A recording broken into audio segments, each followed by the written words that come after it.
Jemaah sekalian yang sama berbahagia, selalu disampaikan bahwa jangan memandang enteng orang, karena kita tidak tahu apa atau bagaimana perjalanan hidup setiap orang. Allah sengaja merahasiakan itu. Kenapa? Supaya kita tidak merasa hebat atau kita tidak merendahkan orang. Kenapa? Karena boleh jadi dia lebih dekat kepada Allah daripada kita, atau sebaliknya kita lebih dekat kepada Allah daripada dia. Maka pandanglah semua, kita bisa begini, kita bisa sadar, kita bisa mengenal Allah semata-mata itu karena Allah yang memanggil kita, Allah yang menanamkan hidayah ke dalam hati kita. Ini yang terakhir, yang banyak menyebabkan iman itu dicabut dari diri seseorang karena dia menzolimi sesama orang Islam. Hati-hati, apalagi orang saleh, apalagi orang baik, apalagi orang yang rajin beribadah. Menyakiti orang, man zalama zulima, itu kata Rasulullah. Siapa yang berbuat zalim, maka dia juga akan dizalimi. Jadi jangan kita gampang menghakimi orang. Ada orang kita dengar, oh iya masalah bang itu ditambah-tambah boleh. Padahal kita tidak tahu apakah itu benar atau tidak. Itu namanya kita zalim. Kita berhadapan dengan dua orang. Yang kita dengar baru keterangan dari satu orang. Dia kasih begini kak, enak kasih begini kak. Oh iya cocok itu apa? Begitu memang. Anda berbuat zalim karena Anda hanya mendengar sebelah, Anda tidak mendengar alasan yang di sebelah. Hati-hati jemaah sekalian yang sama berbahagia, apalagi di zaman sekarang ini. Kita baru bangun tidur sudah lihat berita. Cek dulu berita itu, jangan langsung di-share, jangan langsung di-komen. Jangan sampai kita zalim kepada orang padahal kita tidak tahu bagaimana hal itu. Yang terakhir, ada ahli filsafat namanya Sokrates. Ini bapak moyangnya filsafat, Sokrates. Sokrates ini pada suatu hari dia didatangi seseorang yang akrab dengannya, kenalan baiknya. Dia bilang, ada berita saya mau sampaikan sama Anda. Itu murita yang pernah diajar, na cerita jelek ki. Mau kita tahu ya apa bilang? Dia ngomong apa? Dia menghina-hina kesana kemari. Mau kita tahu ya apa bilang? Apa bilang Sokrates? Tunggu dulu.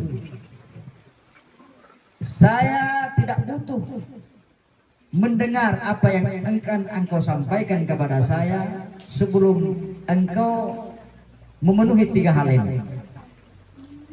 Kalau apa yang engkau akan sampaikan memenuhi tiga hal ini, maka sampaikan. Kalau tidak ada ketiga-tiganya ini, tidak usah kau sampaikan. Apa itu yang pertama benar? Apakah cerita yang kau dengar itu kau jamin benar? Dia bilang tidak. Ku dengar tonji, itu orang nak dengar tonji, tidak nak dengar langsung. Ya jangan dia. Itu yang pertama, jangan kau sampaikan kalau tidak benar. Yang kedua, apakah yang engkau akan sampaikan kepadaku ada faedahnya? Ada faedahnya kira-kira? Kalau tidak ada hanya cerita-cerita biasa, dia jangan dia. Yang ketiga, apakah itu berita buruk, mutambai dosaku, atau saya menjadi dengki sama dia, atau saya menjadi dendam sama dia? Kalau hanya membuat seperti itu, jangan kau sampaikan kepada saya. Maka akhirnya temannya Sokrates ini tidak jadi cerita. Kenapa? Karena tidak memenuhi tiga hal ini, kata Sokrates. Benar, berfaedah, dan bukan hal buruk. Yang masalah sekarang ini, nanti viral itu kalau berita buruk. Kalau berita bagus, tidak viral nih. Masjid Murah Tengah sedang mengadakan maulid. Apa yang pentingnya?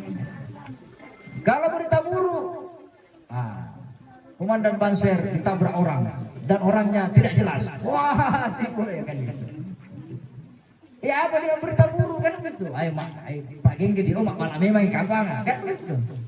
Itu kan berita bisa dipoles itu berita menjadi berita buruk. Itulah salahnya kita sekarang ini, kita sibuk cari berita-berita buruk, kita justru bukan mencari hal-hal baik, padahal itu mengotori hati kita. Maka Sokrates itu mengajarkan kepada kita bahwa kalau tidak penting tidak usah ditahu. Jamu ku dengar ya apa enggak penting sih, mau apa ini berita apa ini? Tidak ada faedahnya. Kalau kita kan petani, butuhnya kita berita pertanian. Bibi apa di Majuai? Kita butuhnya tentang nasihat agama. Bagaimana kita bisa semangat berjamaah, bagaimana kita termotivasi untuk lebih mengingat kematian daripada mengejar dunia dan seterusnya. Seorang ahli hikmah berkata, qala ba'dul hukama, al-manazilu arba'atun. Tempat kita tinggal ada 4. Artinya kita akan melalui 4 tempat ini. Umruna fid dunya, sekarang ini kita tinggal di dunia. Wa muksuna fil qabri, setelah itu kita akan tinggal di kuburan. Kemudian wa maqamuna fil mahsyari, kemudian kita akan menuju tempat yang bernama padang mahsyar, di mana disitulah berkumpulnya semua makhluk mulai Nabi Adam sampai manusia yang terakhir. Wa masiruna ilal abadil ladzi khuliqna lahu, dan tempat yang terakhir adalah tempat keabadian yang dimana untuk itulah kita diciptakan oleh Allah Subhanahu wa taala, apakah itu surga atau neraka. Ahli hikmah ini berkata, "Famasalu umrina fid dunya kamasalil muta'ashshi fil haji la yatma'annuna wa la yahilluna ad-dawaba wal asqala li sir'atil irtihal." Adapun umur kita hidup di dunia ini bagaimana lamanya? Sang ahli hikmah memberikan perumpamaan. Kita hidup di dunia ini hanya sebentar sekali. Ibaratnya seperti orang yang melakukan perjalanan haji melalui jalan darat. Dia memakai kendaraan binatang. Dalam perjalanan tersebut mereka singgah sebentar untuk memakan bekalnya. Karena dia hanya singgah sebentar, tentu dia tidak perlu menurunkan bekalnya, barang-barang yang ada di atas punggung kendaraan itu. Kenapa? Karena dia hanya singgah sebentar. Ibaratnya kalau kita melakukan perjalanan ke Makassar umpamanya, kita singgah di warung, ya tentu kita hanya makan sebentar dan tidak perlu merasa nyaman di situ. Kenapa? Karena tujuan kita masih jauh. Jadi ibaratnya seperti itu, hanya singgah beristirahat sebentar di dunia ini, kemudian melanjutkan perjalanan. Kemudian beliau memberikan contoh, wa masalu muksina fil qabri ka masali an-nuzuli fi ba'dil manazil yad'una al-asqala wa yastarihuna yawman aw laylatan summa yartahilun. Perumpamaan manusia berada di alam barzakh, bagaimana lamanya? Ya tentu tidak lama kalau dibandingkan dengan bagaimana kehidupan yang kekal dan abadi. Ibaratnya seperti orang yang singgah di sebuah tempat dalam perjalanan itu, dia singgah di penginapan. Kenapa? Karena dia sudah capek berkendara. Maka dia istirahat 1 malam, 2 malam, atau 3 malam. Barang-barangnya dia turunkan, kemudian dia beristirahat dengan tenang dalam tempo 2 hari atau 3 hari. Kemudian dia melanjutkan perjalanan. Begitulah perumpamaannya orang yang singgah di alam kubur. Kemudian selanjutnya beliau berkata, dan perumpamaan maqamina fil manuzulihim di Makkah wa hiya ghayatul ijtima'i li kulli fariqin min kulli fajjin amin. Perumpamaan orang yang tinggal di padang mahsyar itu seperti perumpamaan orang yang sudah sampai di Makkah dalam perjalanan tadi. Dia singgah tinggal di Makkah 20 hari untuk menuntaskan semua kegiatan-kegiatan ibadah haji itu. Ibaratnya seperti itu, dia berjumpa dengan berbagai macam manusia di sana dari seluruh penjuru dunia. Kenapa? Karena di padang mahsyar ya seperti itu juga. Tapi tidak lama karena bukan itu tujuannya.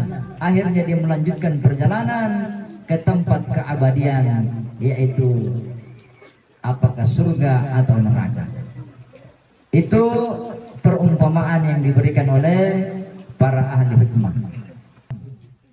Yang perlu kita perhatikan bahwa sesungguhnya amal ibadah itu tergantung akhirnya. Innamal a'malu bil khawatim. Maka la ibrata bi kasrati sholati was siyami. Tidak ada ukuran daripada ada orang banyak salatnya sepanjang hidupnya, banyak zakatnya, banyak puasanya sepanjang hidupnya. Yang dilihat itu akhirnya. Jangan sampai dia murtad. Jangan sampai dia melakukan kesyirikan.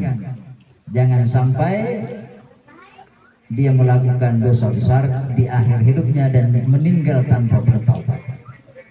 Innamal amalu bil khawatim. Sesungguhnya amal itu tergantung akhirnya. Ibaratnya seperti pemain bola. Anda boleh menang di babak pertama, Anda boleh menang di babak kedua, tapi hati-hati jangan sampai di babak pertambahan waktu, tambahan waktu 5 menit atau 6 menit biasanya, tiba-tiba gol seri, akhirnya ditambah 15 menit, akhirnya kalah dia di injury time 15 menit itu. Tidak ada artinya dia menang di babak pertama, tidak ada artinya dia menang di babak kedua, karena dia seri di babak tambahan waktu. Akhirnya ditambah lagi waktu 15 menit dan dia kalah. Artinya apa? Dia su'ul khatimah. Maka hati-hati dalam menjalani hidup ini. Maka ada doa yang selalu dianjurkan baik dalam Al-Quran maupun dalam hadis Rasulullah SAW. Apa doa diantaranya dalam Al-Quran? Rabbana la tuzigh qulubana ba'da idh hadaitana. Ya Allah, la tuzigh qulubana, jangan kamu goyangkan hati kami. Ba'da idh hadaitana, setelah engkau memberi hidayah kepada kami. Ada lagi doanya Rasulullah SAW yang selalu kita baca. Nas'aluka salamatan fi dinina wa afiyatan fi jasadina wa ziyadatan fi ilmina wa barakatan fi rizqina wa rahmatan inda mautina. Ya Allah, kami minta rahmatmu, kasih sayangmu inda mautina, pada saat kami akan menjelang kematian.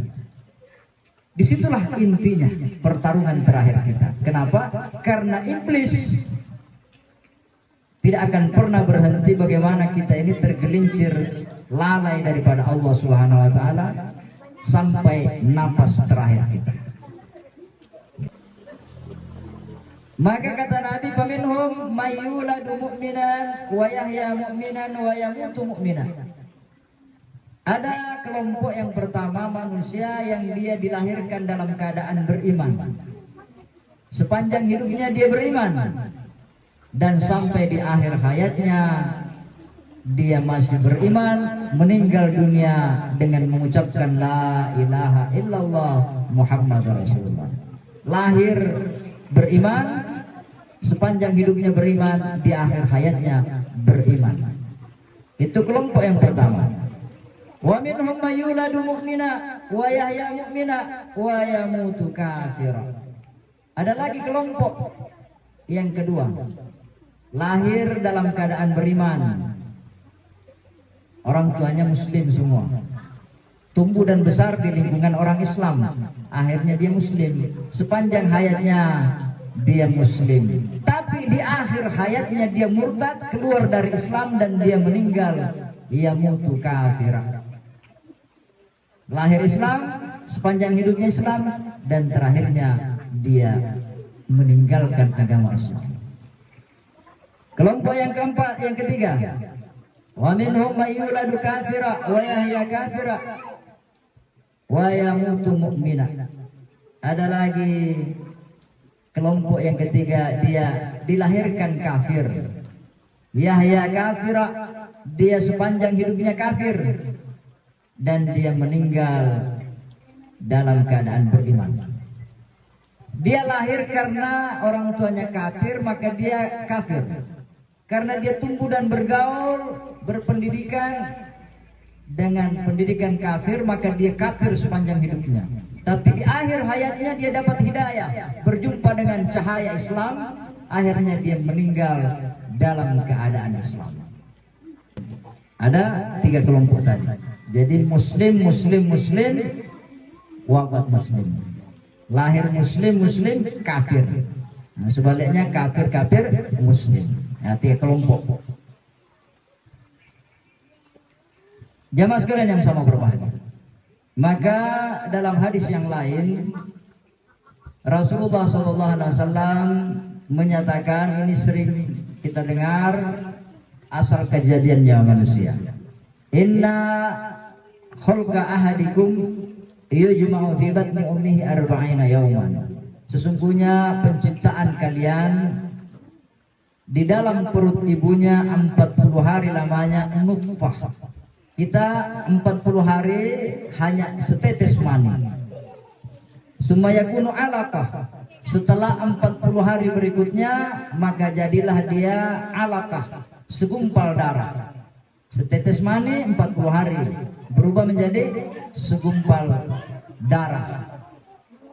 Kemudian summa yakunu mudghatan arba'ina yauma. Kemudian jadilah dia segumpal daging 40 hari berikutnya. 40 hari tambah 40 hari berarti 80 hari. Tambah 40 hari 120 hari, artinya 4 bulan. Setelah 120 hari 4 bulan baru yab'atsullahu ilaihil malaka. Allah utus kepada rahim itu seorang malaikat. Untuk apa? Bi arba'i kalimatin, menuliskan 4 hal.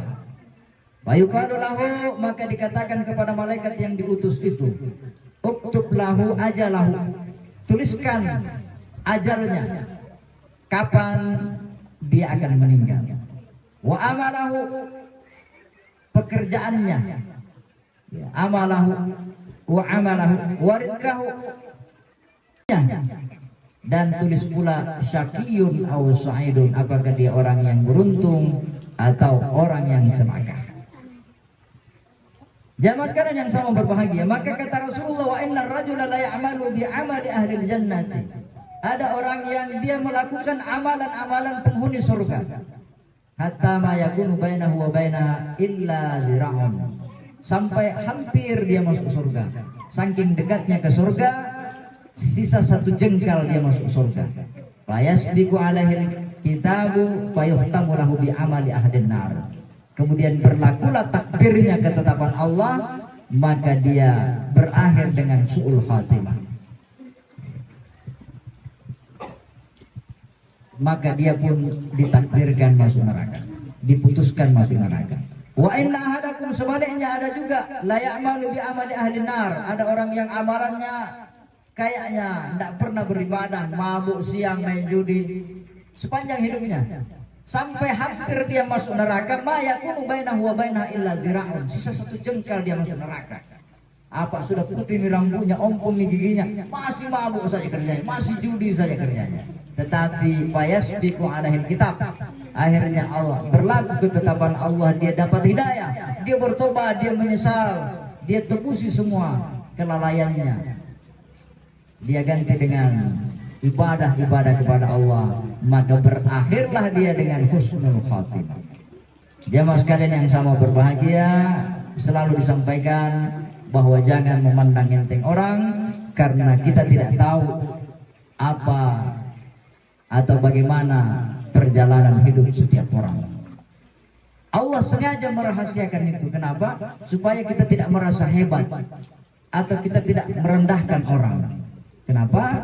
Karena boleh jadi dia lebih dekat kepada Allah daripada kita, atau sebaliknya kita lebih dekat kepada Allah daripada dia. Maka pandanglah semua, kita bisa begini, kita bisa sadar, kita bisa mengenal Allah semata-mata itu karena Allah yang memanggil kita, Allah yang menanamkan hidayah ke dalam hati kita. Oleh karena itu jemaah sekalian yang sama berbahagia, ada seorang ulama yang bernama Abul Qasim. Su'ila Abul Qasim Al-Hakim di Samarkand. Ditanya Abul Qasim, sang ahli hikmah, beliau tinggal di Samarkand. Hal min dzambin yanzi'ul aimana minal abdi? Apakah ada dosa yang bisa menyebabkan tercabutnya iman dari hati kita?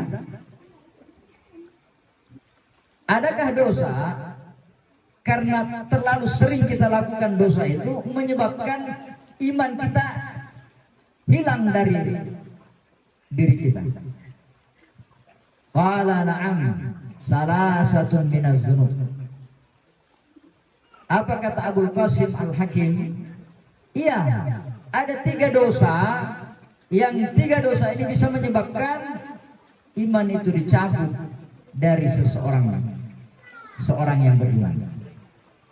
Awaluha alla yashkurallaha ala ma akramahu bihi minal iman. Yang pertama yang menyebabkan iman bisa hilang dari kita kalau kita tidak mensyukuri iman itu. Bayangkan kita ini jauh sekali dari tempat kelahirannya Rasulullah. Kita berada di timur sini. Arab sana kan bagian barat katanya. Saking jauhnya itu, iya, orang dulu berbulan-bulan. Orang naik haji dulu 3 bulan, maka dia PP 6 bulan, saking jauhnya. Tapi kita dapat hidayah, maka syukuri hidayah itu. Berapa banyak orang yang dekat dengan Rasulullah, hidup bersama Rasulullah, dia tidak beriman. Kenapa? Karena dia tidak diberi hidayah. Kita ini bisa dapat hidayah, bisa ngaji, bisa mondok, bisa tahu baca kitab. Itu luar biasa, nikmat yang luar biasa yang diberikan oleh Allah, maka syukuri itu. Bagaimana cara mensyukurinya? Ya, jaga ibadahmu, perdalam ilmumu. Itu tanda bahwa kita mensyukuri nikmat Allah. Itu atas hidayah yang ditanamkan ke dalam diri kita. Yang kedua, yang sering menyebabkan iman dicabut dari seorang hamba, Allah ya khafa fautal imani anhu. Dia tidak pernah merasa khawatir imannya dicabut dari dirinya. Dia terlalu pede dengan keyakinannya. Saya kan pasti masuk surga padahal tidak sembahyang.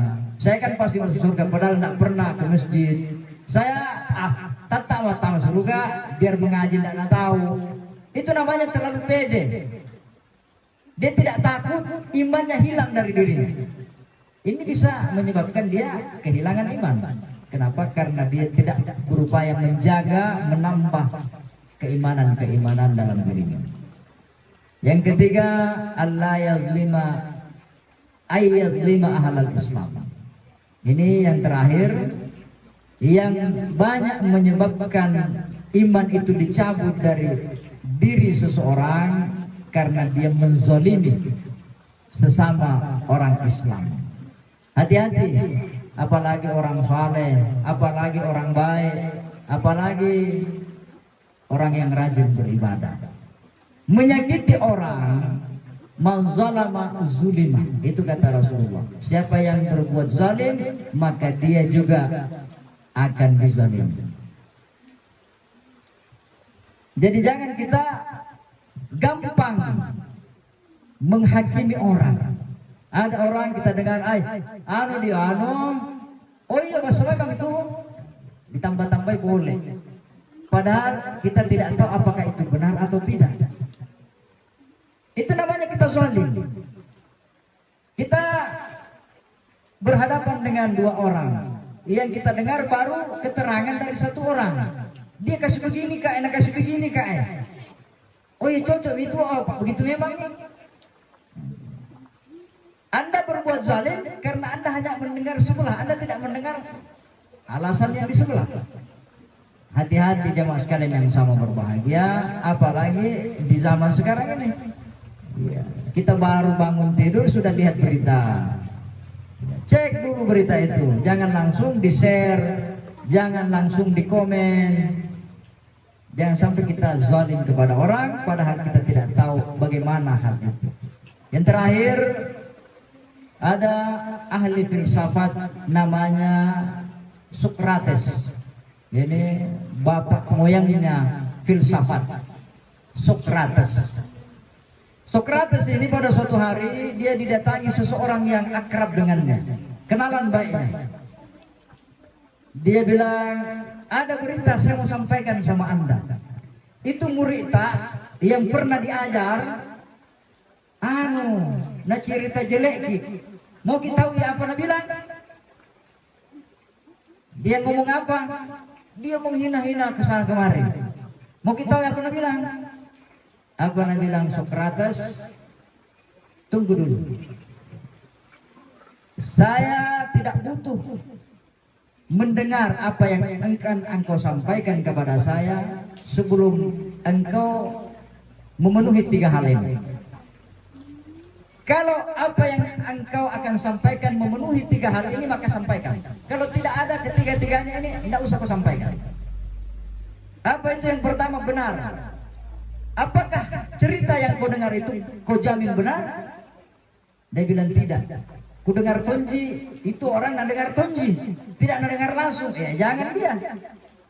Itu yang pertama, jangan kau sampaikan kalau tidak benar. Yang kedua, apakah yang engkau akan sampaikan kepadaku ada faedahnya?